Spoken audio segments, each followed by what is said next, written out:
Hi and welcome back to another Everyday Life of an Aspie series, joined by Dee today from STPD and me. We're going to be talking about autism and STPD, of the differences and similarities between the two, so that you gain a better understanding between our two conditions. That will be on the second part of the podcast that I'll be producing. If you're interested, stay tuned for that, for you guys. But in the meantime, this one's going to be a quick break here for us both to get to know Dee and her condition based on the questions, similarly to what I posted on YouTube, which is the mental health YouTuber tag, which will be listed in the description box below, along with any other videos that are related to this topic today that I'm sharing with you all.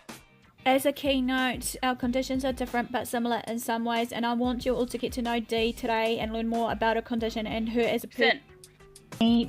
I would like to take the time to thank her for joining me today on this call. The link of her channel will be listed below, along with any other contact details that you wish to reach her by. Saying this, go check her out, and if you support her by subscribing to her or just commenting on this video below of mine or hers when it's done up and we'll also ready. add the link to the podcast that she and I are sharing today that she did on her channel onto my channel, versus also the links to the description of all the topics that were discussed based on my podcast with her onto this page of mine as well. So, as a disclaimer, I'm no medical doctor, I'm just your normal Dero blogs as well, so if you see any warning signs and symptoms in regards to any of the videos that I have clearly discussed in the past or present, do seek professional help for yourself or your loved one, or seek an opinion for yourself or your loved one, because I don't forever condone self-harm. Enough of me now. Now it's time to introduce Dee in her section. Hi, my name is Dee, and I am very happy to be in this collab with Aspie Answers. Well, since we are going to put this video on both of our channels, I am going to briefly introduce you to my condition, which is STPD. Since my disorder is in some way very similar to autism spectrum, I wanted to make a collaboration with a Asperger person, since Aspie politely agreed. Aims and goals for your channel and podcast today? To be a part of my collab, and I wanted to compare some of our symptoms, since many are similar or many are misinterpreted between one and another. Some people are Asperger's and are found schizotypal and another way around, and I wanted to make a video that would explain from the first person as people who actually experience that. I wanted to compare some of symptoms which are similar, some are different, and I wanted to show you firsthand how to compare both. The What is STPD or STPD? schizotypal personality disorder is a personality disorder in the schizophrenia spectrum. What are the different types and categories of the personality disorders that we're discussing? What are the different types of personality disorders out there besides your STPD? What are other disorders? Yeah. There are many, and they are separated into something called clusters. And Yep. there's cluster A, B, and C. So there are many personality disorders, and they are divided into clusters. And my schizotypal personality disorders goes into cluster A, which are personality disorders that include paranoid thoughts. So Okay. basically, my personality disorder is very similar to not only autism but also schizophrenia. Some doctors say that schizotypal is a, delicate version of schizophrenia. What's the differences between them both in comparison? They are very different, actually. I made a video on it, but they share some traits, let's say. For example, I might be paranoid, I might have some psychotic episodes, but other than that, it is very The different. causes and triggers for your condition is for your condition. So what triggers your, the episodes of your hearsay manic episodes or whatever it was you just mentioned earlier? The causes. Well, I was born with it. Mm-hmm. As for the triggers, there are no triggers. This is my part of personality, and it works daily. So there is no something to trigger the symptoms. I just live with it. I am just Okay. a bit. I'm a bit different person as a whole, and it is not an illness that is triggered by something. I am just like this all the time. So in this case, similar to autism spectrum. Right, we went up to the signs and symptoms since you said you missed out one. So if you want to read out what you've got there on your signs and symptoms of your disorder of PTSD, if you can, please. Okay, so there are some, and the most visual ones are my logic of thoughts, logic of thinking and speaking is very different from a healthy person. In my mind, something make perfect sense, and when I'm trying to vocalize it and tell it to someone, they are looking at me like at some crazy person not understanding a thing. I'm paranoid, not always, but it happens. I'm very anxious of social situations. Right. There might be some psychotic episodes which also connects to paranoia, but the most visual one is the way we act in the social situations, the way we perceive the world, and we try to communicate with others, and we have, for example, different interests than the others. Some call it peculiar or eccentric, and basically we are the person you would call weird in the crowd, because they dress differently, they look, for example, they may dye their hair in some bright colors or wear 2 different socks at a time because they don't care. They might try to talk with you about some totally random subjects. For example, I don't know, African pygmy hedgehogs, when you are asking them for something else. And well, it is very visual for me when I'm in the crowd and people are talking about politics, they are talking about daily life, they are laughing, they are enjoying themselves, and for me, I am not able to either find their topics interesting, I have different ones I'm interested in, and when I try to tell them something I want to talk about, I have problems to vocalize my thoughts in the way that they might understand me, because, well, I might use some unusual wording or some references that made sense in my head, and for them it is just random connection between 2 subjects and they don't understand me, something like this. Would the similarity be based on STPD and autism? Yeah.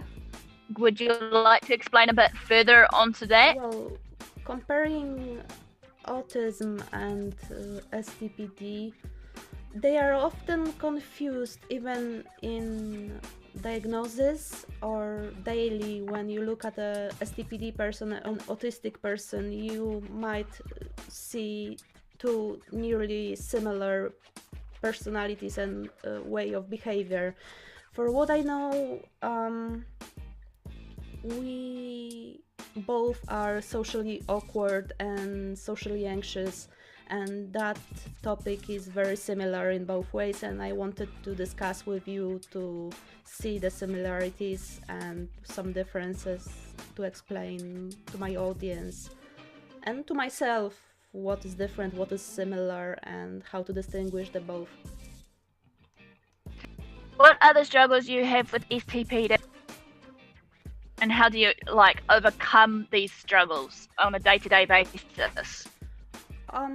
For example, when I'm having the paranoid episode, I might be very untrusting. When, for example, I have to do something in a group of people and randomly I think they're against me, that might cause some arguments or me being not entirely into the collaboration with them, because I think they think bad of me, they intend to harm me in some way, and they don't understand me why I am acting this way, and this is stronger for me to actually believe that. For example, my social awkwardness in work, in daily life, doing groceries or something, when I talk with strangers and I do some references that no one understands, so I have really big problem with being understood. And social anxiety, because, well, I am aware that I have social problems in social cooperating with people. So I am very anxious of the sole idea of talking with people. So I am either too weird or not saying a word. So that are some struggles that I'm doing daily. Is there anything you want to change of your STPD? Why not? If so or not? Well, there's one thing I wouldn't change, changing your question a little, because one thing that is strongly connected to STPD is imagination. And right, we have this thing for believing superstitions, believing in so-called unconventional things, right? For example, that we might read thoughts, or basically believing that we have, let's call it, superpowers like Batman or Superman, but in the daily basis. Not that we are flying, but for example, we think that we can shape our luck or some casual things like that, and that connects with our imagination. And well, my imagination, my dreams during the night and creativity is something I wouldn't change ever, even if that would mean that I would be healed if I gave up my imagination. I wouldn't agree on that, because I like it too much, and well, that is definitely one thing I want to keep. So basically, imagination is one of your favourite things to keep. Is there any others you would like to add to that? My weird interests, for example, because those make me unusual in the crowd, and when people are interested in daily struggles, or, as I said, politics or musicians or some random TV shows, I am interested in voice acting, in African pygmy hedgehogs, in Second World history, musicals, and some things that the rest of the group is not very interested in and has nothing to say about it. But I think that it makes me unique in some way. Yeah. So that makes sense. I wouldn't change that as well. Any psychological help? Yes. If so, what are they? Psychological help. Well, I've been treated for nearly or over 10 years. I'm seeing psychiatrists monthly. I have personal therapy with a therapist, and of course there's some medication, but those only stabilize myself. So for example, paranoia is not as big as without them. So yeah, I'm treated quite long now.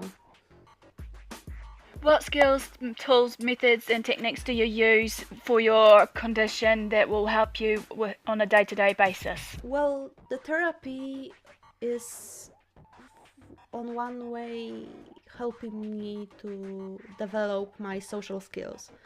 I am discussing with the therapist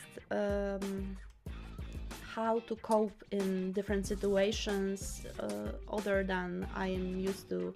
So when someone looks weird at me, I am not panicking, but taking it as something I can handle. And my therapist is working with me to actually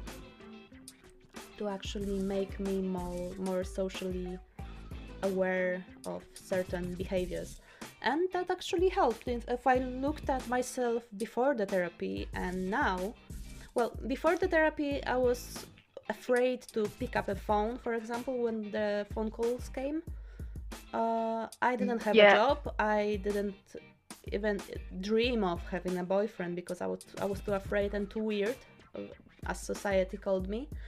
And right now I am married. I am having my hobbies as my career, and well, I am socially active, let's call it. And basically I am not afraid of people. It's still not the best it could be, but there's big difference between then and now. So I made some progress. Biggest misconception or myth about... I'm going to make a video on that. Well, the biggest misconception is that mentally ill people are dangerous just because they are mentally ill, and that is very untrue. Of course, there are some cases when ill person might be dangerous, but putting us in the label dangerous just because we are ill is not fair.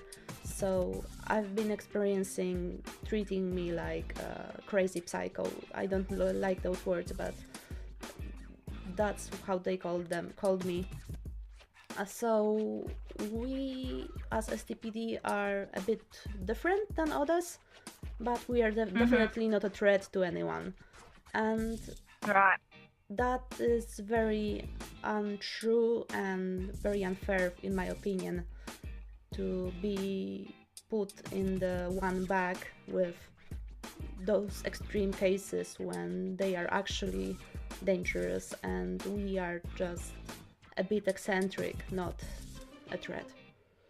And I want to fight with the idea, with those myths that surround the mentally ill. That's why I'm doing my channel, because I'm trying to open some eyes that we are just people, a bit different, but still people. When and how did you find out about your illness of STPD? Okay, that was, as I said, around 10 years ago. I was deeply depressed because I couldn't handle the social situations and I was very sad about it, and my relative asked me to see a psychiatrist, and they gave me a personality questionnaire to fill, around 700 questions long, if I remember correctly. There were some questions like I don't know, for example, I'm just thinking from my memory right now. Do you believe in mind reading, for example? And there were scale from I very disagree to I strongly agree, and I had to choose the point of this on the scale, how much I agree with a statement. The questionnaire looked like that, and afterwards they gave me the diagnosis of STPD and I was assigned therapy. Those questionnaires readily available online, or are they just personally at a specialist sort of clinic that they do for you? I strongly believe they are available online. I just never had an idea to actually look for them, but I believe that it is somehow documented way of some standard question. So each professionalist use them, not that they created it only for me. There is a list and they use it for all the patients. Okay, so therefore there are like other methods and techniques are used to diagnose STPD in other ways besides the questionnaires itself. The talk with the patient for sure, because you can, by the look at the newly diagnosed person, that they are different than the standard person. They look a bit different. As I said, they might have unmatching clothing, or they might have hair dyed out in weird color, or just by the look you can say that there is something not right with them. And by the way they talk, by the way they argue, make their arguments, and the logic of thoughts, you can say that those people are actually on the spectrum. I am not a professional, but I strongly believe that the questionnaire is the ultimate way to decide whether or not someone is ill, because being so long, I said 700 of questions, make it possible to actually check if that person has STPD. Are you open or closed to discuss your condition to others around you? At this point, yes. I am doing channel, being quite open. I am starting to, let's say, come out in my surroundings to my friends. My family already know, my husband already know. I'm telling friends. I also applied for a disability status in some offices, and I'm officially diagnosed as mildly disabled, and I'm going to use it as a document for employment. I'm going to straight say that, listen, I am this and that, and I hope you will respect me even if I'm ill. So I'm at this point that I am not afraid of talking about it and being not embarrassed of being ill. I'm just more self-aware right now. What has helped you deal with your illness on a day-to-day basis? Like, is it like your family or friends, or just like people being patient and encouraging towards you? Yes, definitely being patient, and one of the most useful thing is asking questions. When I'm talking something that doesn't make sense for someone and they assume that I am stupid or not able to produce a sentence that makes sense, it is very discouraging. But when they ask me, listen, what did you mean? I don't understand. And I have this chance to actually explain, it's very helping. But as I said, patience and asking questions. Is there anything that your condition has taught you? If so, what are they? My condition taught me that, as I wasn't as aware, I was one of those people that believed in the stigmatized idea of mental illness, that those are scary people and we should be afraid of them. And the condition taught me that this is very untrue. I got into community of people with personality disorders, people with schizophrenia, and I was actually taught that they are just people with some difficulties to live their lives, and that made me more aware of the subject. Can you explain what it is like living with STPD to the audience? Sure. Basically, you are a person that has their world. You have your interests. You are very into. You have your unusual behaviors. You might, on my example, I am just right now wearing 2 different socks, and not because I want to look cool, but I just don't care what socks I'm wearing. And you might have a little problem to communicate with people, but with some work you can actually live a normal life. As I said, I'm married, I am employed in the field I always wanted to. I have friends actually, and well, with professional help you can live almost normal life. And Yeah. the life of a STPD is somehow amazing, as I said, for the imagination. Because, well, I am an artist, I can draw, I can translate lyrics of the song, I can write a story, I animate something, and I can have amazing dreams during the night.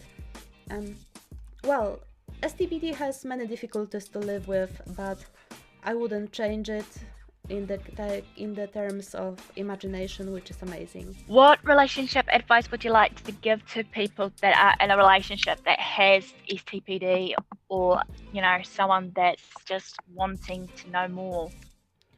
Well, one thing is very important. Once you get close with the person, close enough that you can trust them in your opinion, you should tell them that you are ill. That really helps the further contact, because they are aware that you have some difficulties, that you may act in some ways, and they won't be surprised, and they will respect you because they will be aware that some of them might happen, and they will know how to act. I did it with my husband. I told him quite early that, well, I am schizotypal and this means this and that. And, well, he was surprised because he told me that he would never guess that I am ill.